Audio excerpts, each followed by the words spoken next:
G'day everyone, Brian here. Just going to have a quick chat, maybe not that quick, but going to chat about recommended packing for an Indian tiger safari. Fundamentally, this will just work for travelling around India for the most part. We've done one of those tours around the Golden Triangle, including the Taj and other temples as well. So without further ado, let's get on with it. Just give me a moment, going to flip around the mic, and we'll start with the photo equipment. Okay, so this is my camera equipment for those who are interested in wildlife photography, especially got my Nikon D850 500mm f4, 70-200 f2.8, got a teleconverter over in the checked luggage, there's a reason for that. Spare cards, batteries, that sort of thing for the camera equipment, some more camera stuff that we use for videos. This is your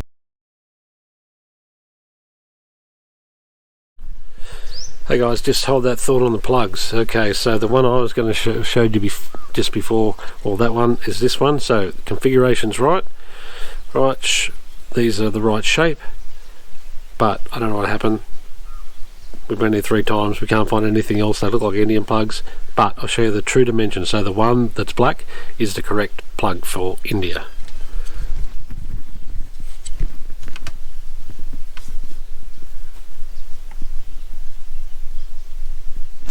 So you'll see, same shape, okay, everything, 3-prong, but it's smaller. The black one, the points are smaller than the one in the white, so when you're going to do plugs, make sure you get the smaller ones. Just out of curiosity, that's a Kuala Lumpur, Malaysia plug. Right, because we're staying there for about 4 days after our safari. Got one of these as well. We'll take a power bank that can power, charge phones, and it takes a while, but it can also charge laptops. They'll take a USB-C cable as well, so we've got that. That'll be packed somewhere. So let's go over here and check our checked luggage. So again, this is our 4th tiger safari. So this is all from our experience of what to take. So even in the hotter months, March, April, the morning on the drive from your lodge to the gates that service the safari areas, right, can be a little chilly, so I often have that in the morning for the drive out there. They are open vehicles.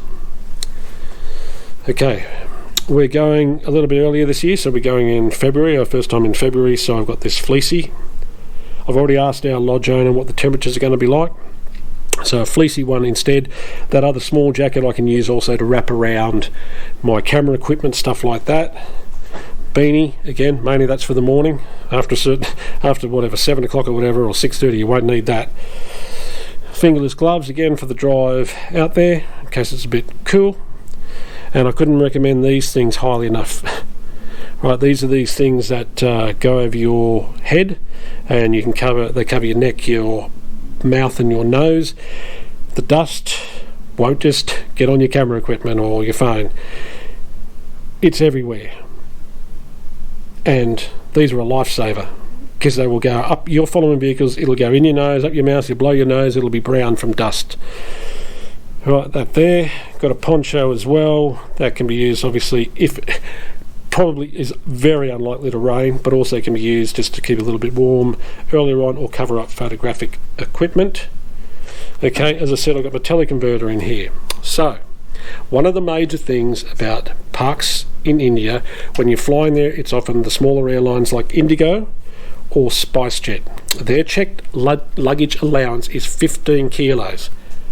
So if you're bringing 30 kilos, 25 kilos, whatever, from your home country into India, just be aware that that's a thing. Air India domestic, from the flights I've looked at, they will allow 20 kilos, but this all up is going to be about 11 to 12 kilos of stuff that I've got here. I weighed it the other day without my monopod. It was 10 kilos virtually on the dot. Just be aware of that. Now, we also purchase at the time of booking with SpiceJet or Indigo, because they're the airlines that fly into Jabalpur, which is the end where you fly into to go to Bandhavgarh National Park, where we go to. They only do the 15 kilos, but you can pay for extra carry-on, which we need. My camera equipment and my laptop in that bag, 10 kilos. Okay, I think it goes up to about 14. And they can be pedantic at airports in India, and they are looking to make they can look to make a little bit of cash. And if it's even 1 kilo over, they can often try to charge you as well. So we purchase at the time. If you've only got something small and you're only doing 7 kilos, it's fine. But it's available and it's recommended if you know you're going to go over your normal 7 kilo carry-on limit. Okay, a bunch of these quick dry tops, we'll both have those, me and myself and Nicole, we'll have those. They can be washed and dried in that dry heat in 20 minutes. I cannot say how much you need to hydrate in India. I cannot say it strongly enough.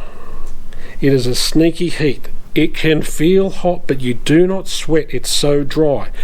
Natural inclination for most people is to not hydrate like you feel like when you're in humid weather, humid heat.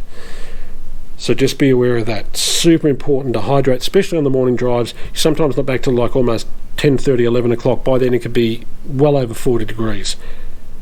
Too late if you don't hydrate. Even in the vehicle, they will take water, whatever. Make sure you keep hydrated. Got a few t-shirts, some shorts, these shoes which I wear on the safari vehicle, and you'll get out on rest stops, toiletries, some medicine, that sort of thing as well. Okay, now I'm not a doctor and I'm not recommending any of these, but this is experience. We have had heat exhaustion, food poisoning. My partner's had intestinal parasite on our last trip to India on Tiger Safari. Now you might get struck down, but this is what we take. Again, we are not recommending anything, just from experience. Those electrolyte tabs that come in those little tubes, and you just drop them in water, that just helps you replenish those electrolytes. GastroStop, it's got to be a no-brainer, right? Antibiotics for bacterial infections, food poisoning, and intestinal parasite treatment.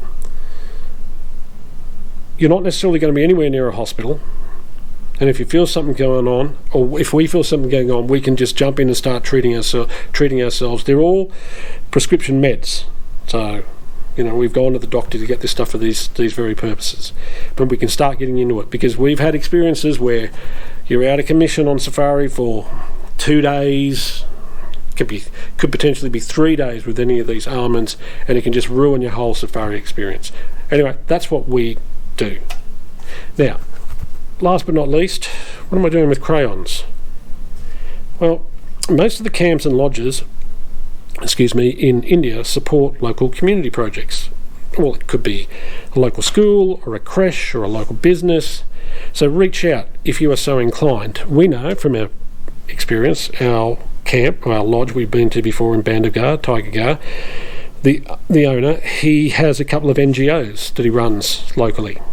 One of them's for women in local business, to small businesses, which he helps them out with. Also the local school, he may even have another one from memory. He could have 3, but I know there's a couple of them. So we picked up these crayons at Aldi, maybe they're $1 or $2 a pack. We're taking like 5 packets of these for local kids for the school, for colouring and stuff like that. So if you're so inclined, reach out to your lodge, or if you're going through a travel agent, get them to do it. And it's a small thing, but it's a nice thing to do as well. And we try to do that in Africa and other places we go, because most of these lodges and camps support the local community as well. So anyway, thanks for watching. Hope this was helpful. See you in the next videos. Guys, going to be a whole bunch of safari stuff as well. Exciting times. Can't wait to get back to India. Wait to get back to see those tigers. Take care. Bye for now.